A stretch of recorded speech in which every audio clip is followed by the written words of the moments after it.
জি বাংলার ধারাবাহিক নিমফুলের মধুতে আসতে চলেছে 1 ঘন্টার বিশেষ পর্ব।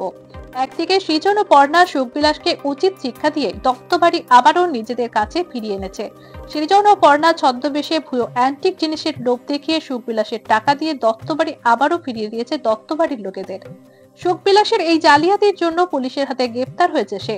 অন্যদিকে দত্তবাড়ি ফিরে পাওয়ার আনন্দে মেতে উঠেছে সকলে, কিন্তু তারই মাঝে সৃজন তার স্মৃতি হারিয়ে বাড়ি থেকে বেরিয়ে যায়। আজ সৃজনকে খুঁজে পাওয়া যায় না বলে পর্ণা থেকে শুরু করে দত্তবাড়ির লোকেদের চিন্তার শেষ নেই। এরপর ধারাবাহিকের গল্পে আসে নতুন মোড়। ধারাবাহিক প্রায় 20 বছর পরের গল্পকে তুলে ধরে, যেখানে দেখতে পাওয়া যায় দত্তবাড়ির সদস্যরা প্রায় অনেকেই বদলে গেছে। পুটি এখন বড় হয়ে তার মায়ের খবরের চ্যানেলে জয়েন করেছে। এমনকি পুটি একটা বড় অপারেশনও রয়েছে। পর্ণার সেই আগের প্রাণোচ্ছল মেয়ে নেই। সময়ের সাথে সাথে দায়িত্বের জেরে পর্ণা এখন অনেকটাই পাল্টে গেছে। এমনকি দত্তবাড়ির অনেকেই সদস্য নিজেদের ছন্দ থেকে বদলে গেছে।